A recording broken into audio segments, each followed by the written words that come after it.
Alright, I'm back with another Diablo 4 video as I attempt to split my time between Diablo 4 and Destiny. I will still do my comparison videos as time goes on, but I wanted to go back to solely Diablo 4 today because I have now started a rogue.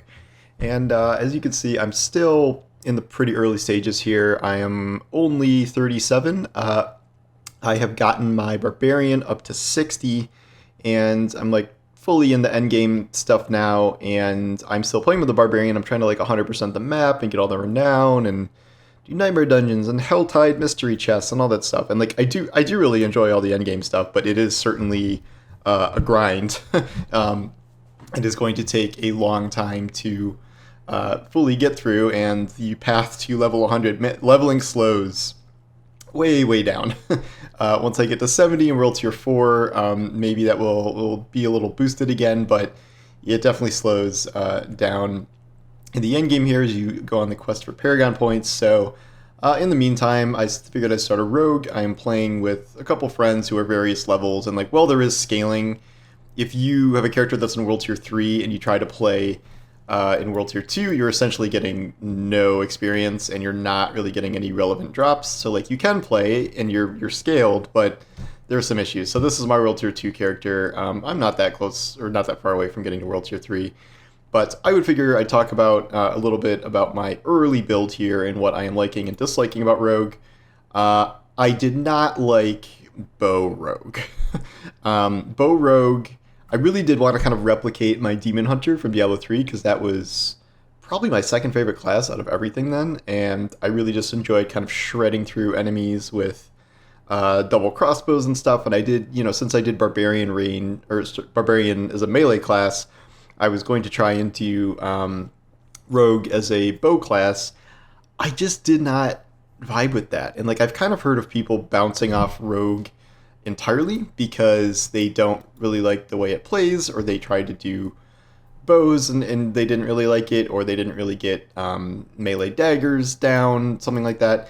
But when I switched to Dagger Rogue, it really transformed how the class feels, how it plays, and how much I enjoyed it. So I will go into my skill tree here. So I'll play some footage a little bit later showing me actually going around with the Rogue. But and I changed my build a little bit based on a specific item that just dropped after I did that one of my recent dungeons. So the basic one, this is just about getting energy and making things vulnerable. Not a huge deal. Basic skills are basic skills. Like maybe there are some builds based around basic skills, but not a ton. They're just sort of tools to getting to the rest of your build. This is a Twisting Blades build, which was nerfed pretty recently because this gave you a quarter-second cooldown per enemy the blades pass through, and that was too much. So now it's a tenth of a second. Pretty big nerf there. And then they deal increased damage when they return to you. So you stick these in enemies and then run away and like try to run past a group of enemies, and then the blades will come back to you and rip through all those enemies. I also recently changed this because this was not a build with a terribly large amount of survivability.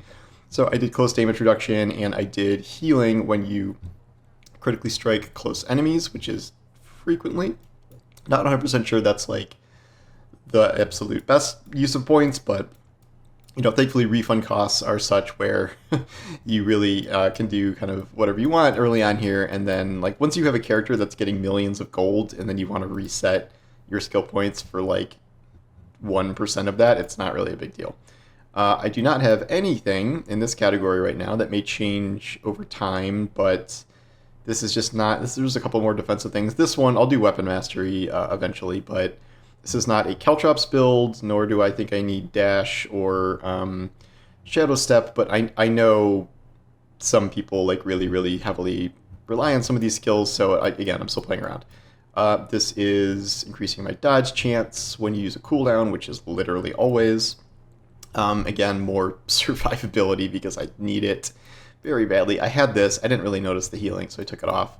This, I have concealment. This is becoming invisible, and you gain 40 energy, and you get a guaranteed crit when you break concealment. And then I have a couple of other things that have to do with being invisible that chain to this, which I will go into in a minute. I have Poison Trap. Poison Trap is amazing. I really like it a lot. It knocks enemies down for 1.5 seconds, so it's a good stun. This has a chance to reset your imbuement. In this new build, I don't know if that's better than increased poison damage, because I switched from going Shadow to full poison right now, again, based on another drop. And so yeah, this is my poison imbuement instead of Shadow. Shadow's good for AoE kills, but there is a good amount of AoE on like poison clouds and poison traps, so I think that works as well. I have this all the way maxed up. I have you increase the duration by 1 second, all right, and then this does 75% more poisoning damage to enemies that are hit with the poison imbue, as opposed to this, where it's a lucky hit and they can do double poison damage, which I don't know, that might be better, but again, I'm not looking up any guides for this stuff. I'm just kind of playing around with what I think works. And like maybe in the end game, I'll look up more guides and stuff. But for now, I think it's just kind of fun to try and make your own build. So I have 9% increased poison damage. I have poison enemies dealing less damage, again, because I do not have any real survivability skills other than invisibility. And then the only one that really seems right for this was Shadow Clone, where you make a guy who does all your moves, and you become unstoppable, and it deals 80% of your damage, which is pretty good, and it lasts 15 seconds, which is a very long time. These ones, the stacks, I don't know what the correct one is here, but with the way my poison traps have been working here, I did the trap one, reduce cooldowns, drop stun grenades to stun enemies, and that's worked out pretty well so far. So some of that may not make total sense until you see some of the things that have dropped for me that are perks that I really, really have enjoyed. Still moving through the rares here. But okay, so this one is when you break stealth, you drop a bunch of stun grenades. This is a low roll, but it's something else that does damage and stuns. Then we have this. This is the one that really, really changed my builds, going all the way to poison. Lucky hit critical strikes with poison have a up to 10% chance to create a toxic pool that deals 900 damage over 3 seconds. And when you're standing in the pool, your poison imbuement has no cooldown and no charge limit. That is very cool, very good, and only topped by this one. I really love this one. I was still using this with the Shadow build, but Poison Trap no longer breaks stealth and triggers no cooldown or arm time while you are in stealth.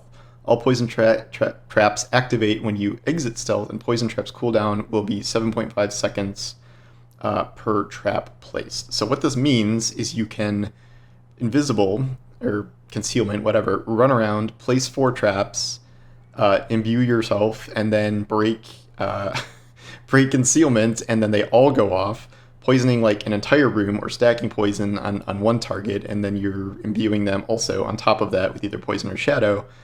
This is the craziest one I think I've seen so far, and extremely fun. I've been very lucky to get some really, really good affixes very early on here. Obviously, these will not last me forever. I will have to find new and better versions of these, but they're very cool.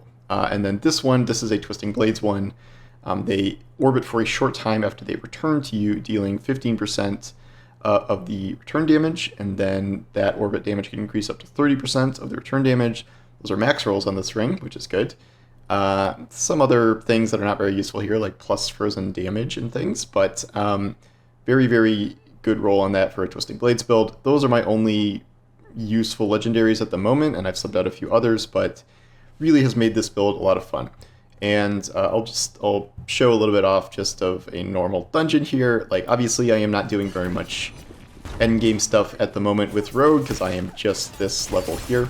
But it really is kind of miraculous how much things changed for me once I started doing Blade Rogue. And like, I was doing the Bow Rogue, where you put a bunch of traps down, you do penetrating shot, and you make everything vulnerable, and you do combos, and like you stack, you know, damage for big shots and stuff like that, and you're always like kiting around, kiting bosses, and putting traps down, and shooting from afar. It was okay, but it never really clicked for me, and without any super cool drops for bow skills, which I haven't really gotten any legendaries for those yet. But I kept getting these, blade-based ones, so I figured I would switch over, and I am having way, way more fun. Survivability is not amazing. I find myself getting bursted sometimes through particularly hard enemies. If I get crowd controlled or frozen, I am pretty much dead, so I need to kind of rely on my move speed and dodge to not have that happen. But you're just doing so much damage that you're just sort of outpacing the bosses. Like, I'm using a lot more potions than I ever use on my barbarian, who's like is very hard time getting hurt at this point at all, at least on at-level content. Whereas the rogue is quite a bit more squishy, and so you're going to be chugging potions a good amount. I did respec into have more damage reduction, so things have been a little better there between post damage reduction and poisoned enemies do less damage, things like that. So that has definitely helped. Bosses can still be tricky depending on the boss. Some of the bosses are still really easy, some of the bosses are harder based on what their skills are, but just taking like flat out physical damage like is very tough, and then getting stunned and hit, you are very dead. So still working on this. Obviously I have like, I don't know, a quarter of a real build here because I'm missing so many different pieces and things, and haven't hit Paragon for all those skills and stuff yet, but I am on my way to do that, and while balancing time with my Barbarian. Ultimately, I think that I will probably start a Druid next, but, it's kind of hard to know, like, when you've kind of gotten enough out of a class to start another one, but I just wanted something that was a change of pace for my Barb and not only grinding out endgame content. I also started my Rogue skipping the campaign, and I really do recommend making multiple characters because they really, really make it a lot better this way. Like, your map is no longer cleared. You have all the side quests back, but you do not have to sit through 15 hours of campaign and cutscenes. And like, it's a good campaign, don't get me wrong, it's a very good campaign, and if you did want to play it twice, I wouldn't blame you. I have already played it twice because I played it for the review build and then I had to play it at launch, but that's enough times for me. So I am glad that they have this skip campaign feature. You have instant access to your horse, you have a bunch of renowned skill points and potion capacity increases that carry over, and then you have all the dungeon affixes, although I recently learned that dungeon affixes all roll in the bottom 50% of stat values, as opposed to items you find in the wild, which can have essentially max stat values for the different percentages and things like that. So the dungeon affixes maybe are not quite as cool as I first thought they were, but yeah, we'll see. But anyway, that is kind of my initial thoughts on the Rogue. If you are having trouble with Bow Rogue, I do recommend switching to Blade Rogue. You can always switch back later if you really want to do some sort of endgame bow build, but if you're struggling with the class, I would advise swapping over, trying some sort of blade build. It doesn't have to be twisting blades, you can do whatever you want, but it is a lot of fun. I'm very much enjoying it, and I'm going to stick with Rogue and Barbarian for a while because there's just so much to do on them. But yeah, so thanks for watching, and I will talk to you soon. Take care.